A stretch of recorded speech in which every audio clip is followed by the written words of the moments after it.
ఇన్నాళ్ళు క్యూలో కామ్గా ఎదురు చూశారు. కనిపించిన అధికారులను కనికరించమని వేడుకున్నారు. ఇక కోపం కట్టలు తెంచుకుంది. యూరియా కోసం రైతులు ఇప్పుడు ప్రత్యక్ష పోరాటంలోకి దిగారు. సొసైటీలపై రాళ్లు రువ్వారు. పంపిణీ కేంద్రాలకు నిప్పు పెట్టారు. ఎరువులో రామచంద్ర అంటూ రోడ్డెక్కారు.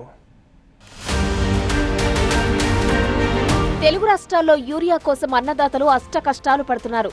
తెల్లవారుజాము నుంచే పంపిణీ కేంద్రాల దగ్గర పడిగాపులు కాస్తున్నారు. బస్తా యూరియా కోసం బాధలు భరిస్తూ క్యూలో కూర్చుండిపోతున్నారు అన్నదాతలు. 2-3 రోజులైనా ఎండా వాన లెక్క చేయకుండా ఎదురు చూస్తారు. ఎంతకీ యూరియా అందకపోవడంతో సహనం నశించిన రైతులు పంపిణీ కేంద్రాలపై దాడులకు దిగుతున్నారు. కొన్ని చోట్ల బస్తాలను లూటీ చేస్తున్నారు. మహబూబాబాద్లో యూరియా కేంద్రంపై రాళ్లతో దాడి చేశారు రైతులు. ఉదయం నుంచి గ్రోమోర్ సెంటర్ దగ్గర పడిగాపులు కాసినా ఫలితం లేదంటూ ఒక్కసారిగా కేంద్రంపైకి రాళ్లు రువ్వి నిప్పు పెట్టారు.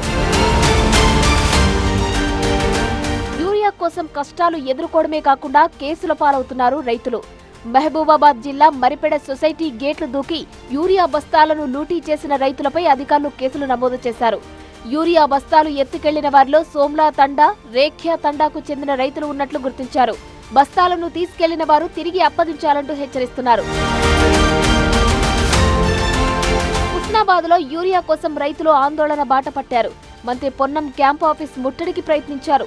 ఆందోళన చేస్తున్న రైతులతో మాట్లాడేందుకు వచ్చిన తహసీల్దార్ కాళ్లు పట్టుకుని తమకు యూరియా ఇవ్వాలని ఓ రైతు వేడుకోవడం అందరినీ కంటతడి పెట్టించింది. సిద్దిపేట జిల్లా హుస్నాబాద్ వ్యవసాయ మార్కెట్ కార్యాలయం కేంద్రం ఎదుట యూరియా కోసం రైతులు ఆందోళనకు దిగారు. ప్రధాన రహదారిపై బైఠాయించడంతో సిద్దిపేట హనుమకొండ ప్రధాన రహదారిపై 2 గంటల పాటు వాహనాలు నిలిచిపోయాయి. 20 రోజులుగా యూరియా కోసం తిరుగుతున్నా ఒక్క బస్తా కూడా దొరకడం లేదని రైతులు ఆవేదన చెందుతున్నారు. వచ్చే సర్పంచ్, ఎంపీటీసీ ఎన్నికల్లో ఈ నాయకులు ఏ ముఖం పెట్టుకుని ఓట్లు అడుగుతారో చూస్తామంటూ రైతులు ఆగ్రహం వ్యక్తం చేస్తున్నారు. యూరియా కోసం బాధలే కాదు మాటలు కూడా పడుతున్నారు రైతులు. ఖమ్మం జిల్లా చెరువు మాదారంలో రైతుల పట్ల దురుసుగా ప్రవర్తించాడు ఎంపీఓ. మిమ్మల్ని వ్యవసాయం ఎవడు చేయమన్నాడంటూ చిందులు తొక్కాడు.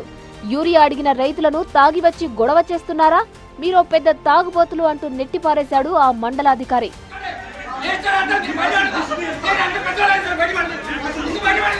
పంటలు కాపాడుకునేందుకు అన్నదాతలు పడే ఆరాటం అంతా ఇంతా కాదు. యూరియా ఇప్పించాలంటూ ప్రభుత్వాలను వేడుకుంటున్నారు.